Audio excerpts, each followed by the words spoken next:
full impact of today's tragedy still has not been felt because the magnitude of the crime is practically impossible to comprehend. Charles J. Whitman, a 25-year-old Marine veteran who earned a sharpshooter rating while on active duty. He was identified by police as the sniper. He was shot down on the observation deck by 2 city policemen. The independent actions of those 2 city policemen brought them together into a deadly drama. What happened up on the tower shaped the rest of their lives and sent them on diverging paths. That's a former Ranger Foundation. Ramiro Martinez's career in law enforcement was just beginning when he climbed the tower to get to a sniper. 4 decades later, in the study of his New Braunfels home, he still remembers the days right after the shooting. I tried to wash it out of my mind. About 160 miles northwest, in a tiny apartment in the small West Texas town of Menard, Houston McCoy also remembers that day up on the tower. His law enforcement career lasted just a couple of more years after the shooting. I enjoyed the job immensely. McCoy and Martinez, 2 men connected by that early August day. As the 2 men heard of the sniper, they made their way separately to the tower. Martinez was the first to head up one of the elevators. See the little lights flicker as the floors go by. I said an act of contrition, because as a Catholic I was taught that in case imminent death, you say an act of contrition. When the door opened, he found, among others, a man with a rifle, a plainclothes officer, he thought. They climbed the stairs from the 27th floor leading up to the observation deck's reception area. On the way up, they found 2 people dead and 2 critically injured. Even more determined by what they saw, they continued up. Then the man accompanying Martinez asked a question. He says, "Are we playing for keeps?" And I looked at him and I saw dead people there, and I had seen all the dead people outside, and I said, "You're damn right we are." He says, "Well, I guess you better deputize me." And that's when I found out that he was a civilian. And I said, "Consider yourself deputized right there." That man was civilian Alan Crum, an assistant manager at the UT Co-op. By then, Officer McCoy had also taken an elevator up to the 27th floor. He didn't know that Martinez and Crum were in the lobby above until another officer with him mentioned it right before reaching the top of the stairs. If he'd have showed up at the top of that stairway with that rifle in his hand, he'd be gone. There's no doubt in my mind, he'd be gone. They all saw another victim, the receptionist, dying in a pool of blood. Martinez decided to make a move. He started kicking the glass panel door leading to the observation deck. It was blocked on the outside by a dolly the sniper used to carry his footlocker full of weapons to the top. We hadn't said a word to each other or anything, and probably wasn't up there very much so less than a minute, before Martinez started kicking that door. And then it went over clanging.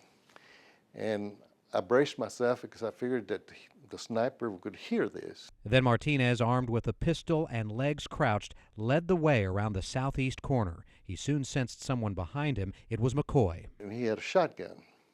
And that was a beautiful sight, to see that shotgun. At this point, Martinez and McCoy rounded the next corner, but couldn't see all the way because the clock tower protruded out and blocked their line of sight. Inching closer, they finally spotted a man wearing a white bandana, his rifle in hand aimed toward the southwest corner. So that's when I fired the first round. I hit him on the left side somewhere, and he came up with a rifle. McCoy moved to Martinez's right and fired twice at Whitman.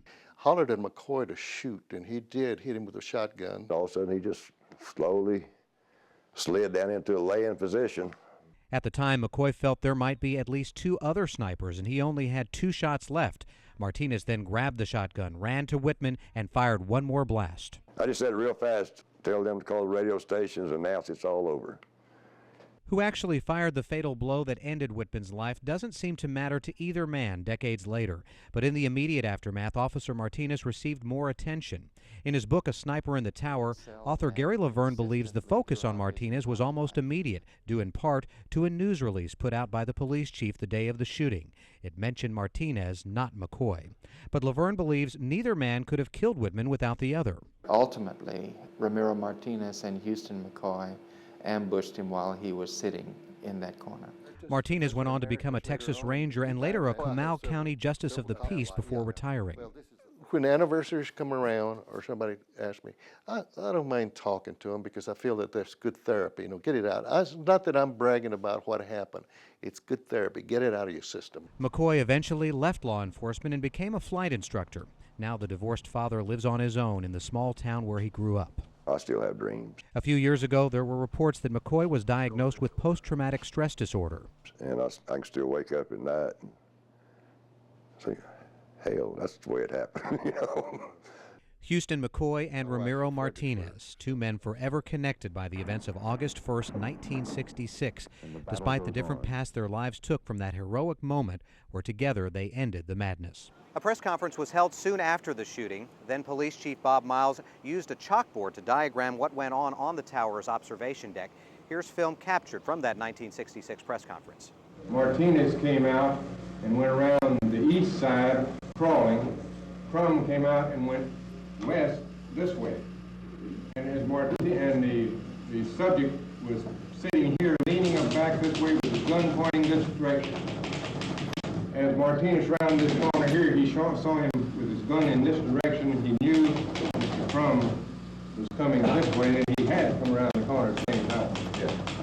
Martinez fired from here, from this point here.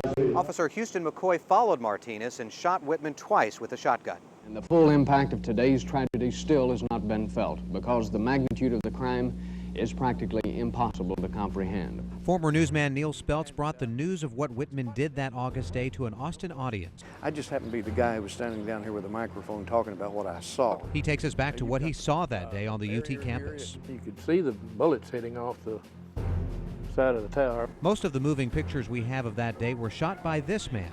He tells us how he got the shots when we continue to explore the tower shooting 40 years later.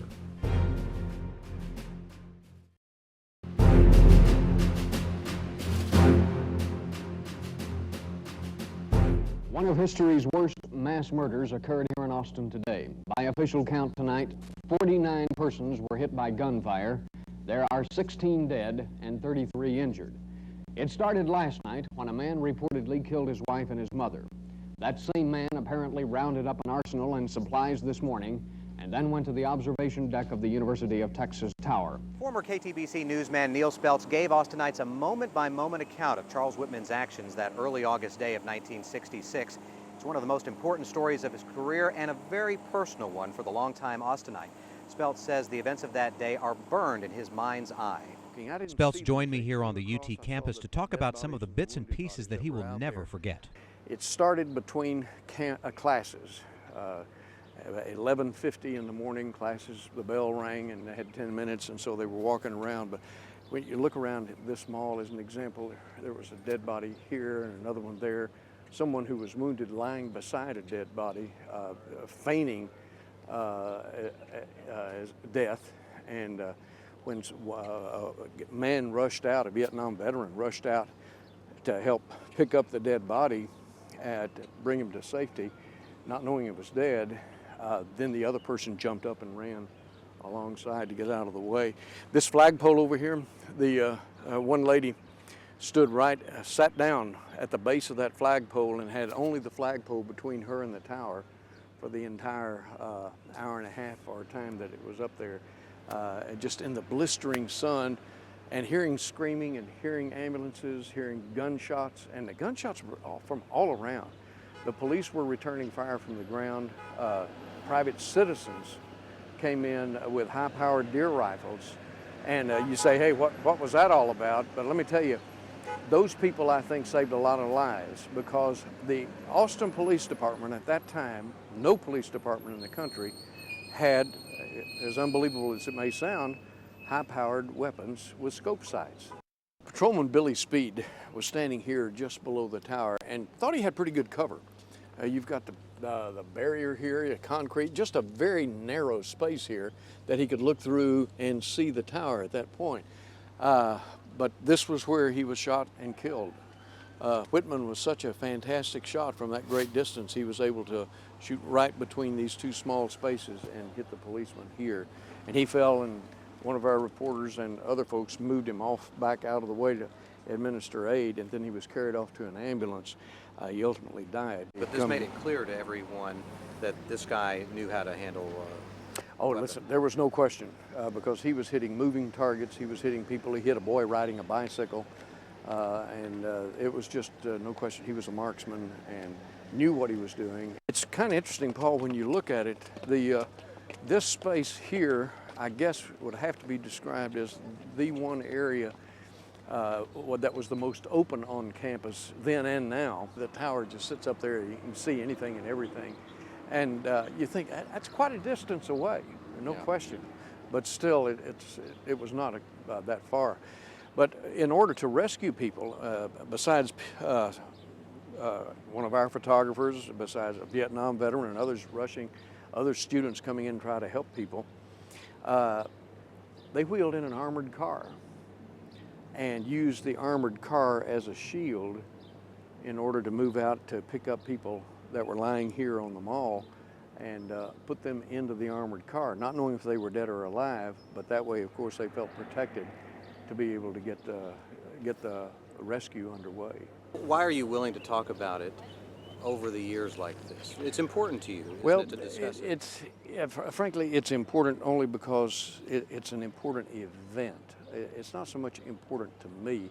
I just happen to be the guy who was standing down here with a microphone talking about what I saw. Officer Martinez was a genuine, courageous hero. And it's an important event in that we just must learn from the mistakes of the past, and this was a big mistake. As you look around here, I mean, a university campus anywhere in the United States is a place where you can expect serenity, tranquility. It's a public place. It's a place where people are open, and yet all of a sudden, by the acts of that one madman, that space was violated. And it was violated for all of us. We now don't walk around in open public spaces like we did 40 years ago prior to the event. It's kind of, you look around, you're more aware, you're more cautious than you were back then. Spell says he believes as time passes, the memory of what happened here 40 years ago will begin to fade, but he worries the story could become exaggerated as it's retold and retold. While reporters and anchors like Speltz tell stories to viewers with words, it would be hard to really tell them without pictures. The black and white footage taken that day in 1966 was filmed by a KTBC cameraman. Gordon Wilkeson is retired from the news business now, but back in 1966 he was a news photographer for the only television station in town, KTBC. It hadn't been that long since Gordon had left the Army. He says that's why the gunfire on the University of Texas campus that August day didn't bother him as long as he had cover. I wasn't being anybody's hero, but I had a good 75 millimeter lens on my Bolex, and that's what got the shot. The shots of gunfire from the tower, the shots of a wounded pregnant Claire Wilson on the hot pavement. He was there as students risked their lives to rescue fellow students. Brian, how many have you gone out to rescue? Today, 2. What did you have to do? Run hard and keep low. There's a lot of heroics that were going on then. Same thing was going on over on the drag when they brought the armored car out to pick up one of the wounded persons. He was just firing left and right then, and it was a good idea, and I thought they'd never get the guy in the truck. The news was shot on film back then with cameras that were very heavy. Wilkeson didn't have a tripod, so he had to hold the camera steady as bullets fired around him. There were some that hit pretty close, I'd say within 20 feet, something like that. You could see the bullets hitting off the side of the tower once the law enforcement bunch got involved. But even as bullets bombarded the campus, Wilkeson was still a newsman, still a photographer who wanted the money shot. I hoped at one point I could, get a recognizable shot of his face or something, but that was needed a lens about 3 times longer than what I had. As Wilkeson tried to get the shots, one thought kept running through his mind. When's he going to run out of ammunition? I mean, at that time I didn't know it had 2 big boxes or 3 boxes or whatever it was and everything in the way of ammunition. I thought surely at the rate he's firing, he's going to run out of something. Wilkeson was the first photographer to arrive on the campus that day. Once the nation learned of what happened on the tower, the national networks came calling for his shots. It was quite a day. A day captured by the eyes of news photographer Gordon Wilkeson. Less than 10 years after the tower shooting, a made-for-television movie was made about it. It was called Deadly Tower and was filmed in Baton Rouge, Louisiana at their state capitol building, which looks much like the UT Tower. University officials didn't want it to be filmed here because they said that it was not in the best interest of those affected by what Whitman did. The Austin police called this woman one of the luckiest people alive. She was the last person to speak to Whitman before he opened fire from the tower. And when he heard us, he stood up and turned and faced us, and he had a rifle in each hand. Whitman's last words and the reason this woman thinks he let her live, when News 8 Austin continues to explore the tower shooting 40 years later.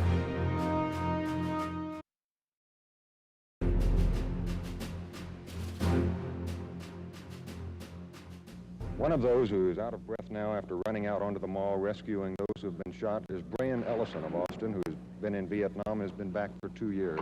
Brian, how many have you gone out to rescue? Today, too. What did you have to do? Run hard and keep low. Did you have any trouble getting them up, or did any shots come close to you while you were out there? No shots came close to me. Just the last one. He was dead. He was dead weight. He was a little hard to pick up, too limp. Not like someone who's knocked out. How many have you seen that are dead today? Just one.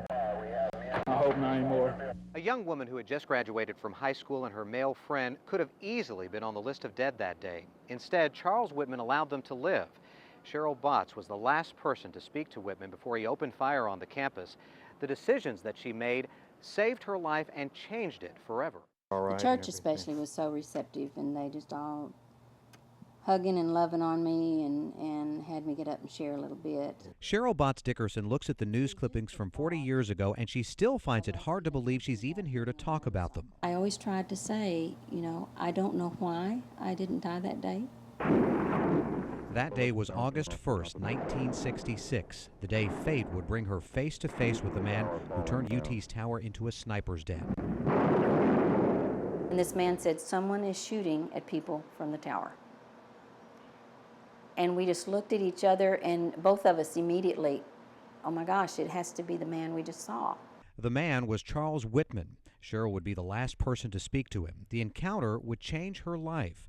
You see, if anyone symbolized the innocence that existed that lazy summer, the innocence Charles Whitman tried to shatter, it was Cheryl Botts. I was from a very small town, and I was a very shy, quiet, reserved person. Then 19-year-old Cheryl Botts was a small-town girl with a wide world ahead of her. She just graduated from Rockdale High and was set to attend Howard Payne College, a college with the same small-town feel of her own hometown. But before she headed off to college, Cheryl would make a trip to what to her was the big city, Austin, to visit her grandmother. Fate would twist and turn during the first 24 hours of her visit. It started with the 45-minute late arrival of her uncle to pick her up at the bus station. While she waited, she struck up a conversation with a young man named Don Walden. And we just talking, and he asked me if I'd ever seen the UT campus, and I said no, and he was a student there. And he said, well, let me come by tomorrow and get you. It's my day off. I'll just give you a tour of the campus. The date was made, a first date with a first stop at the top of the UT tower. There, Cheryl and Don signed the register provided by receptionist Edna Townsley. Just a quick chit-chat, She seemed very nice and very pleasant. And we just, signed in and went up straight on outside. Little did they know Edna was about to meet up with fate, too. The view from above that morning was beautiful. It was just gorgeous because you can see not just the city, but you can see the hills in the background. You can just see forever, it seems like. By now it was after 11:30 and it was getting hot. Soon the other visitors also taking in the view were gone, and Cheryl and Don had the deck to themselves. But Cheryl remembers a series of maps out on the deck that described the landscape. They decided to examine them, quality time as they got to know each other better. They had no idea it would turn out to be another fateful decision that provided a chance to leave the tower alive. And in retrospect, that's the kind of thing that'll send chill bumps up your spine, because had we not stopped and spent another 5 to 10 minutes, we might have walked in on him beating up the receptionist or something. She's talking about Edna Townsley, the receptionist they'd met earlier as they'd signed the register. As Don and Cheryl looked at the map out on the deck, they had no idea Whitman was inside savagely beating the woman who'd welcomed them. Whitman would pull her bloody body behind a couch in the reception area. High noon was approaching now, and the tower's clock would soon chime 12 times. Don and Cheryl had another decision to make. It seems like when I looked up at the clock, it seemed like it said it was 12 minutes till 12 or 7 minutes till 12, something like that. And he said, you want to stay and listen? Oh, no, let's don't. And that's probably another decision that would have been a totally different result. Cheryl and Don decided to re-enter the glass-paneled door and go back inside. Only this time, the receptionist wasn't at her desk, but someone else was in the reception area. It's like he had been bent over the couch. Bent over the couch where Edna Townsley lay dying. They were face to face with a killer. They had no reason to suspect the violence just committed by the man in front of them, his brutality so close and so fresh. When we return, the confrontation with Charles Whitman. And when he heard us, he stood up and turned and faced us, and he had a rifle in each hand. And the reason Cheryl thinks he let them live.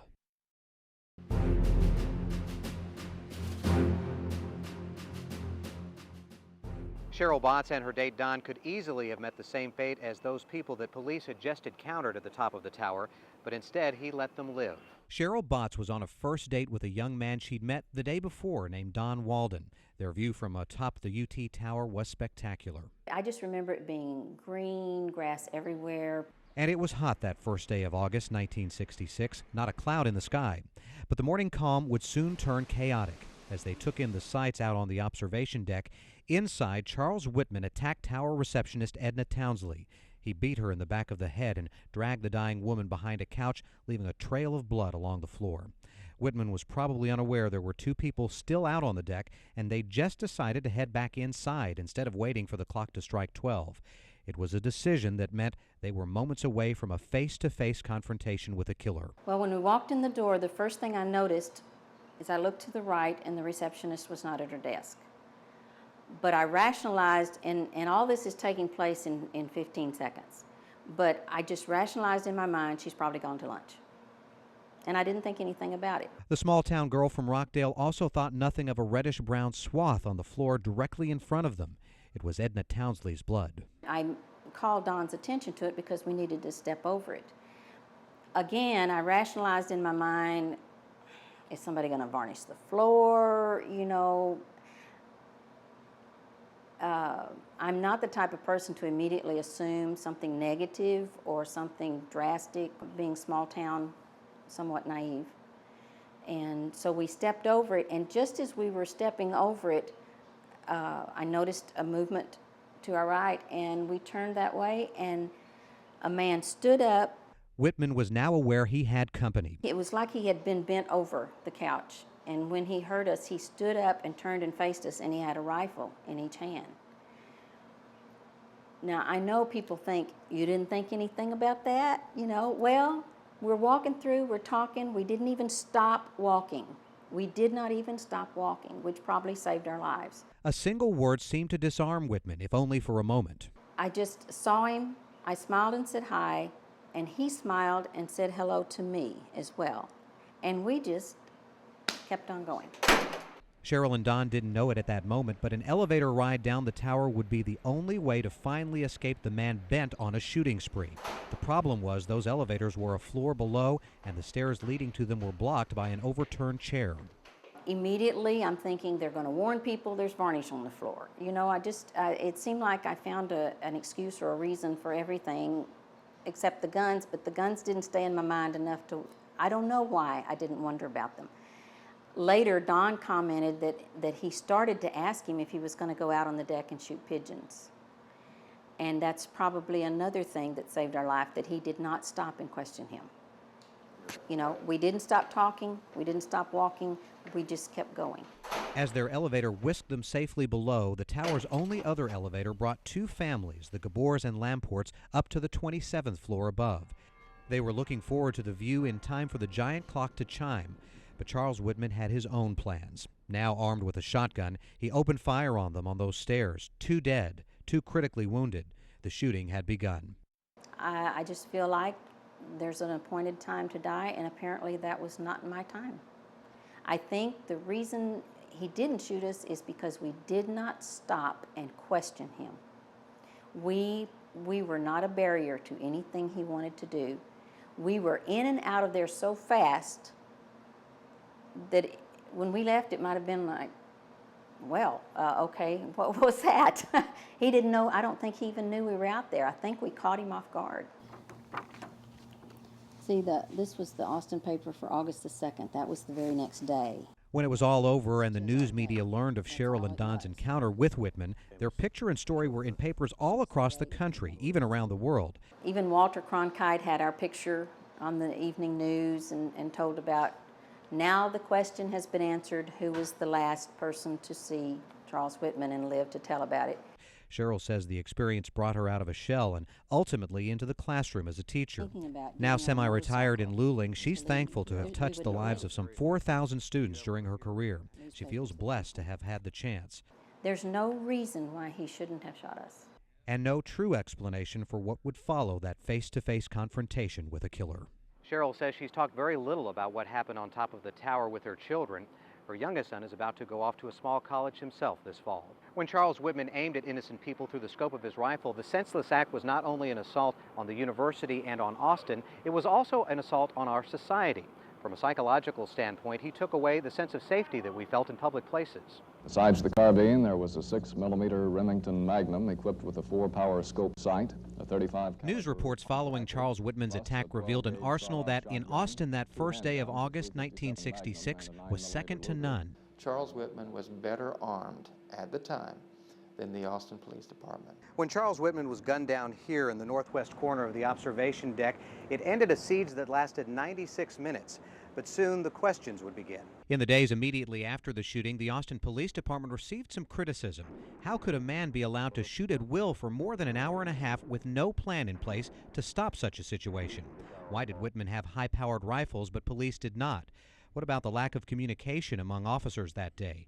Fair questions, but perhaps unfair criticism at the time. We learned a very valuable and expensive lesson in Austin. The author of the only book ever written on the tower shooting says this crime probably changed law enforcement practices more than any other single crime committed by an individual in American history. The shoes that the officers had on were not adequate. The clothes they had on were not adequate. The communications gear was not adequate. You got to realize this was 1966. You did not have those handheld radios that you see people on television nowadays, you know, that they speak to directly to the station. Once you got out of your patrol car, you were on your own. And once out of the police unit, an officer's weapon back then was meant for short-range situations. It took civilians to initially slow Whitman down after the first 20 minutes of his attack. And I was running towards the South Mall, and while running, once in a while somebody would shoot, and I'd look to see if I recognized it as an officer, and actually it was a civilian, had a deer rifle or some type of a weapon shooting up at the tower. And so after this, every major police department in the United States that was big enough to have one rearmed and formed SWAT teams. In the days and years to follow, the emotional impact the tower shooting had to our society cannot be understated. There is a sniper on the university tower firing at will. Former KTBC newsman Neil Speltz remembers the comments from those who lived in other parts of the country. You're from that town where that sniper shot everybody. It stayed around a long time. Nothing like this had happened in a public setting like this anywhere before. It just didn't seem possible. Whitman proved it was. He was the first to target strangers and kill them. And with that, we lost some sense of security in public places. Walk past the flagpole and I can remember seeing the lady crouched down behind the flagpole. I can look at that balustrade over there and I know that Billy Speed was shot to death right there. And I can see the bodies lying out there on the South Mall. An event like that has this profound effect on people. And some people, it's really devastating in terms of difficulty sleeping and so forth. But one thing that we find is that traumas often bring people together. It creates a sense of community. Right after the shooting, Austin was in many ways a big, small town that embodied that sense of community. As the years and decades passed, Austin became much bigger, and so it seems did our nation's traumas. But through them all always emerges individuals who do great things, like the student body president who helped drag some of the wounded to safety as Whitman fired for what seemed like an eternity. We've since seen such scenes of heroism repeated. And we saw it in New York City, obviously. We saw it in D.C. We saw it on the airplanes on Flight 93. The ordinary citizen, I believe, in this country does care very much about their brothers and their sisters. We really are each other's keeper. and we have that kind of responsibility. As the campus came under fire that day in '66, so many individuals came through for others, desperately trying to match Whitman's arsenal with their compassion. Saying, let's help that boy. Does he need help? The tower shooting 40 years ago affected the University of Texas in so many ways. The individuals impacted from that day tried to cope as best they could, but the university community itself had to move on, even with the tower looming as a constant reminder of what happened that terrible August day in 1966. Architect Paul Cray designed the UT Tower in 1933 with the full intention of making it the icon of the institution. When it was finished in 1937, it dominated the campus and Austin's skyline. At more than 300 feet tall atop a hill in the heart of campus, it became its heart and soul. It was exactly what Cray said it would be, the image carried in our memory when we think of the place. It sort of provides that tether between generations of university students and alumni. It's that backdrop all the time of commencement or freshman convocations or football rallies or demonstrations or concerts or whatever it may be. The tower is always there. And in 1966, the tower was in the midst of an important part of the university's history. Like around the rest of the country, race was an issue. The Civil Rights Act was only 2 years old, and the first black UT undergraduates were admitted only 10 years earlier. The Vietnam War was at its height, and LBJ was president. It was also the Darrell Royal era and a great time to be a Longhorn. The tower is now and was then a place where people would go to pose and show pride, just like they did during the most recent national championship earlier this year. But on that hot summer day in 1966, Charles Whitman used the very heart of the university and tried to break it. It took him 96 minutes to suddenly make the symbol of triumph one of tragedy. As soon as it's over, 13 people shot dead and more than 30 wounded. And I think over the next several years, any time a person just saw the tower, it made them uncomfortable. It made them, it aroused those feelings. Immediately after what was then called the crime of the century, the university closed the tower's observation deck to the public to repair bullet holes. The tower eventually reopened to the public and remained open until 1974. A series of suicides prompted the university to close it indefinitely. But many people over the years got the sense the sniper attack was what kept the top of the tower off limits, including the officer who led the charge to get Whitman. Sometimes I feel that Charles Joseph Whitman still holds the tower or the University of Texas hostage because of what he did. 33 years after the shooting, the university decided to reopen the observation deck on a limited basis. There are now security guidelines, including a metal detector. Visitors pay $5 and look through metal bars that surround the deck. So I think that granting access allows the university to take even greater ownership of its tower, along with the state. On the same day the top of the tower reopened, the university renamed this existing pond the Tower Garden, dedicating it to the victims. Before the dedication, there was nothing on campus that officially acknowledged the tower shooting. I think generally after something horrible, it's not uncommon for the community to just agree, we won't talk about it. Let's just move on. And it's not until the next generation, usually 25 or more years later, that people say, you know, we have enough distance. Let's now commemorate it. Let's acknowledge that this affected our history. Plans to make the Tower Garden into more of a memorial by the 40th anniversary have stalled. This artist's rendering is all that's done at this point. But above it, the tower itself stands tall and has for 70 years. It symbolizes everything that has happened over that time, not simply 96 minutes from one horrible day. It is a community, whether we're members of the faculty or members of the student body or parts of the administration. And even though it's a large university, it is still a finite community. And at the center of it all, the tower is always there. It has moods to it. It shares the joys and sorrows with the campus. Joys,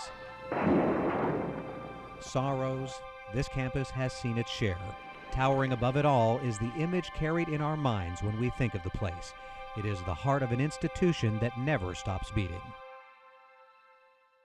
17 people died as a result of Charles Whitman's actions. Dozens more were injured.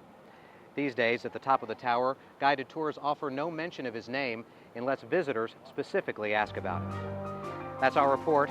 I'm Paul Brown for News 8 Austin.